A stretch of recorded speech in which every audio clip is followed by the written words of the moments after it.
Vamos a ir presentando a nuestra próxima invitada en la entrevista, concejal del Frente de Todos, la concejal Sol de la Torre. Sol, muy buenas tardes. Hola, buenas tardes, ¿cómo están? Muy bien.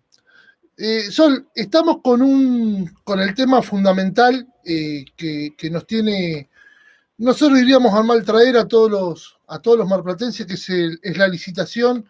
Yo le digo esta nefasta licitación de lo que vendría a ser el transporte público de Mar del Plata.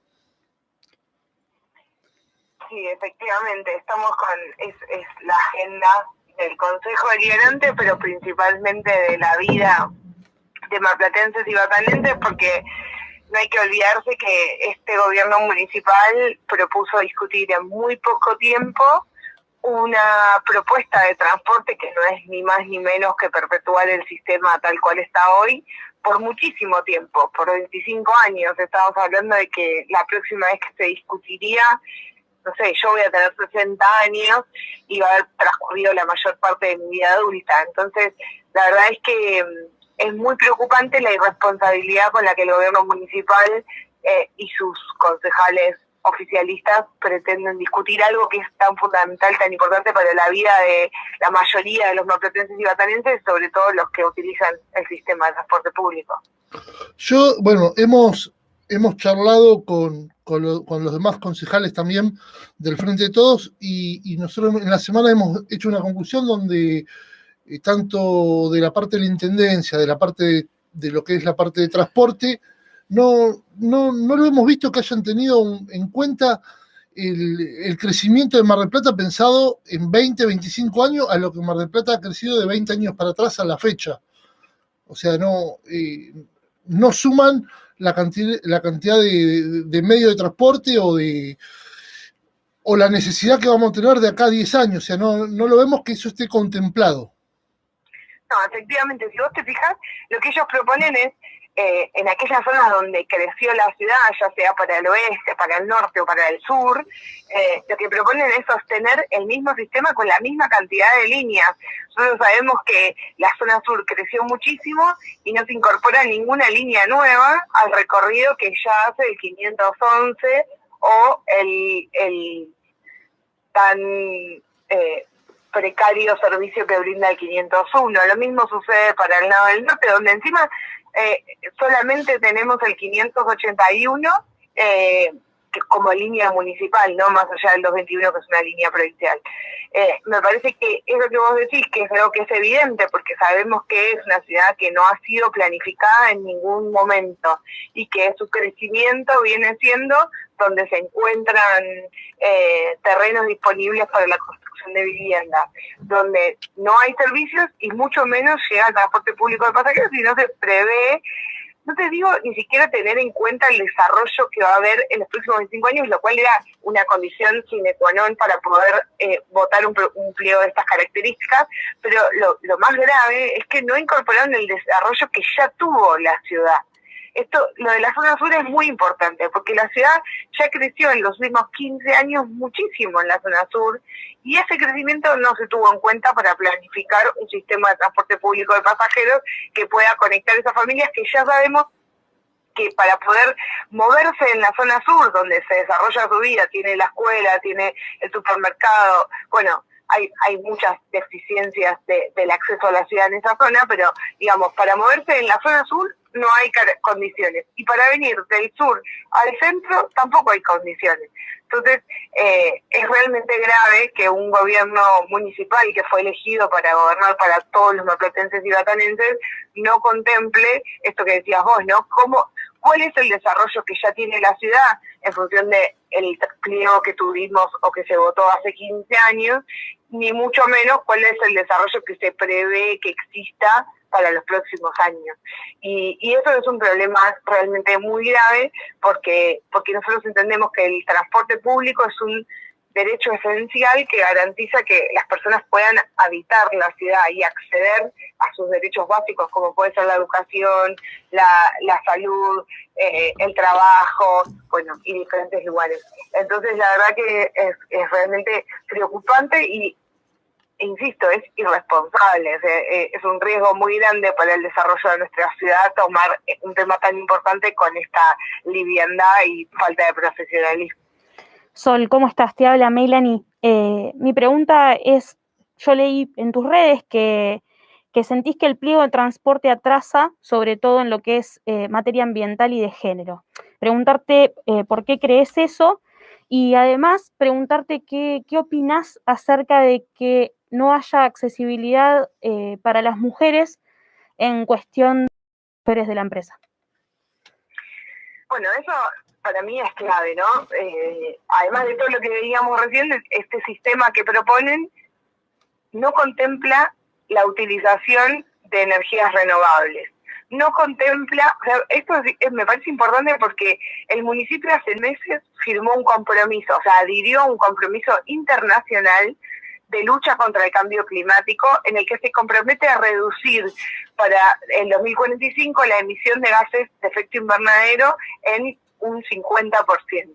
Sin embargo, habiendo hecho el análisis de gases de efecto invernadero y sabiendo que una de las principales fuentes de contaminación con estos gases es el sistema público de transporte, no prevé en el pliego la renovación de flotas y la transición o el reemplazo por unidades que utilicen tecnologías renovables, es decir, que no contaminen.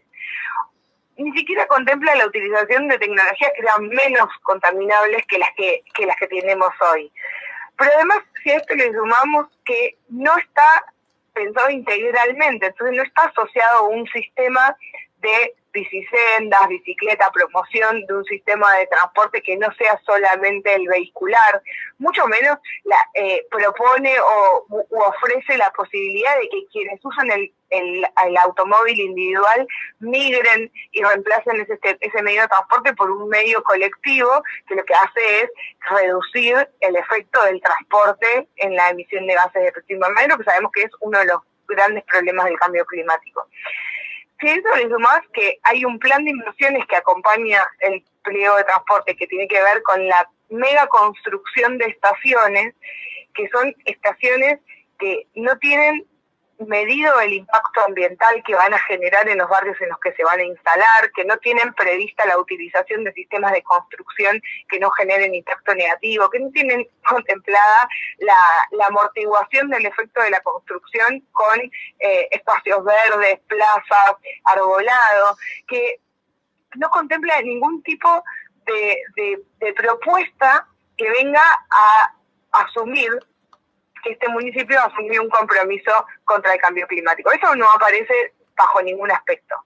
Y otro elemento que para mí es central y que también tiene que ver con que atrasa, es que es recontra patriarcal la propuesta que se hace del modelo de transporte público. Porque, por ejemplo, nosotros sabemos que la mayoría de las usuarias son mujeres, el 61% de quienes utilizan el transporte público, con datos del 2013, ¿no? Porque tampoco se esforzaron en actualizar los datos, son mujeres.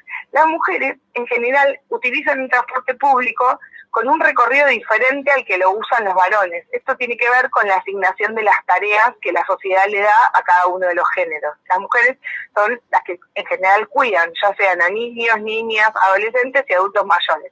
Entonces hacen mayor cantidad de viajes de menor duración y multimodales, digamos, van de un lugar, por ejemplo, de la casa a la escuela al trabajo, del trabajo a la escuela a la casa al club, del club a la casa. Ese tipo de transporte que es diferente al que se utiliza como parámetro general, que es el modelo de transporte del varón cis, hetero, blanco, clase media, de trabajo formal, que va de su casa al trabajo, del trabajo a su casa, pónganle de su casa al parque industrial, del parque industrial a su casa, o de su casa al puerto y del puerto a su casa. Esa lógica de transporte diferente lo que implica es entender que la utilización del transporte es diferente. Entonces, por ejemplo, la ventana horaria para las combinaciones debería ser más amplia y debería permitir el ida y vuelta o el bajarse de una línea y volver a subirse a la misma línea porque pasaste por la escuela, dejaste a los chicos, te subiste al colectivo de nuevo y seguiste hasta tu trabajo. Eso no lo contempla. Y eso sería como una visión integral de un sistema de transporte con perspectiva de género, poniendo su enfoque en las usuarias. Pero si a eso le sumamos que ni siquiera prevé la incorporación de mujeres como trabajadoras, y no solamente como choferas, también como mecánicas, como trabajadoras administrativas, no aparece la necesidad de la paridad de género en la planta de trabajadores y trabajadoras. No incorpora el cupo laboral travesti trans, que por ley está establecido que los servicios de concesión pública, que el Estado concesiona, deben cumplir con ese cupo. No contempla la difusión y la incorporación de elementos de seguridad como pueden ser botones antipánicos en paradas, pero también información en relación al 144, de la línea 108, lugares de asistencia y acompañamiento a mujeres víctimas de violencia de género, garantizar transporte para aquellas mujeres que van a la comisaría a denunciar. Bueno, es todo un sistema que está concebido, construido con una lógica patriarcal que atrasa por lo menos 30, 50 años. Entonces, la verdad es que desde su concepción está errado. Esto es bastante importante, porque no es que vos decís, bueno, le agregamos un cupo del 30%, del 50% de mujeres y ya tiene perspectiva de género. No, bueno, esto tiene un problema de concepción que tiene que ver con entender que la ciudad la habitamos mujeres, varones de identidades disidentes y que le hacemos uso y transitamos y vivimos la ciudad de manera diferente. Y eso se expresa especialmente en el transporte público de pasajeros. Sol, hemos hablado con colegas del bloque y siempre hacíamos mención al tema de que Mar del Plata es la primera ciudad con desocupación hoy en la provincia, en el país. Tenemos un puerto productivo. La gente no puede ir a trabajar. Las plantas de pescado, sabemos el horario que funcionan, 4 de la mañana, 3 de la mañana, que ingresan a trabajar, no tienen, ves a esa hora mujeres caminando por Avenida 39, por Edison, por los barrios, llegando a las plantas de pescado sin tener un colectivo, y los que algunas pueden llegar a tomar algún taxi, algún remis, para poder acercarse a sus lugares de trabajo. Eso es así. Y tiene que ver con esto que hablábamos, ¿no? De no reconocer, o sea, si vos no sabés la ciudad que estás gobernando, si no la conocés, tampoco conocés los horarios en los que se movilizan las personas y cómo esos movimientos son particulares en función del horario. Yo creo que todas las personas deberían poder salir de su barrio y regresar a su barrio durante toda la noche, ya sea para ir al hospital o para ir a trabajar. Eso es un derecho básico, porque si no, quienes viven en el centro tienen mayores privilegios que quienes viven en las periferias. Pero además, y esto es muy importante, si nosotros tenemos un puerto altamente productivo, el puerto más importante de producción pesquera del país, ¿cómo puede ser que en la dinámica de funcionamiento de una ciudad esté construida de espaldas a ese polo productivo que es el puerto, o te agrego, o al cinturón frutihortícola, donde también muchas personas van a trabajar el cinturón frutihortícola en la zafra o en el trabajo de la tierra, y tampoco tienen forma de llegar. Y eso tiene que ver con que no hay una visión de la Mar del Plata productiva. Incluso hay un Estado municipal pasivo en relación a cómo se garantiza el acceso al trabajo de calidad. Eso es muy importante y es importante destacarlo porque en el pliego de transporte no se contempla el incremento de los servicios en los horarios nocturnos, que son estos horarios que vos decías, se va al puerto o se va al campo. Fundamentalmente, bueno, nos quedó también el parque industrial, ¿no? El parque industrial, muchas de las empresas han puesto movilidades propias para que su gente pueda acceder más allá de lo que es la pandemia. Anterior a la pandemia, siempre empresas han puesto sus propios medios de transporte para que los trabajadores puedan llegar a sus lugares. Eso sí, exactamente. Así que bueno, Sol, te comentamos, le decimos lo mismo que le decimos a cada uno de los invitados que tenemos en la radio. Nosotros no somos periodistas, somos militantes, creemos en la política, la hacemos de la forma que nos gusta y creemos que este es un espacio donde queremos contagiar y, como quien dice, el entusiasmo para ir llegando a cada uno de los rincones. Y lo que le pedimos a cada uno de los funcionarios, cada uno de nuestros concejales, que este es un año muy importante, es un año electoral, donde tenemos que pelear todos juntos para que no perder estas elecciones, sino tratar de tener una vez por todas un consejo deliberante con una mayoría para que no nos pasen estas cosas, ¿no? Para que no tengamos un intendente y un grupo de concejales que le bajan línea nada más que para decir que sí o que no, y poder defender realmente los derechos de los marplatenses. Nos merecemos los marplatenses poder tener un consejo con compañeras y compañeros para poder sacar esta ciudad adelante. Totalmente de acuerdo. Yo considero que nosotros lo que tenemos que conseguir es que esa representatividad que a algunas personas nos toca circunstancialmente ocupar en el Consejo Deliberante sea una representatividad de los intereses populares y de las necesidades populares. Y entonces ahí, la verdad que cuanto más concejales que tomen el colectivo y que se muevan en transporte público, haya en el Consejo Deliberante mucha más sensibilidad a esa conflictividad. Lo mismo con el acceso al trabajo, lo mismo con las políticas de igualdad de género. Cada una de esas políticas nosotros sabemos desde nuestro espacio político que las construimos desde haberlas vivido día a día, ¿no? Con nuestros compañeros y compañeras, y eso hace la diferencia, y además me parece importante destacar esta labor militante que se lleva adelante en los barrios, en las escuelas, en las universidades, en los lugares de trabajo y también en los medios de comunicación para hacer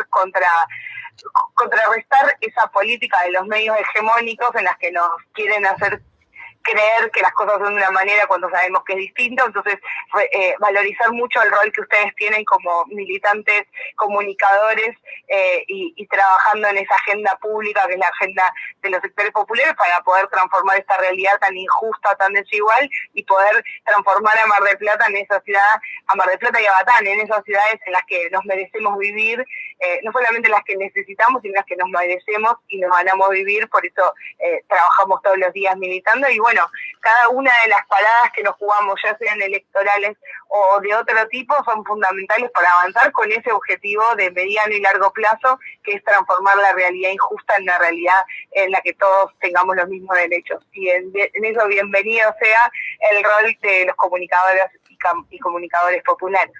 Bueno, Sol, te queremos agradecer por estos minutos que nos diste. Seguramente vamos a seguir estando en contacto. Queremos que llegar a cada uno de los rincones, acompañarlos para que el trabajo que ustedes hacen en el Consejo Deliberante llegue real a cada uno de los ciudadanos de Mar del Plata. Quiero agradecerte mucho por los minutos que nos diste. Muchas gracias a ustedes, de verdad. Un abrazo grande. Muchísimas gracias.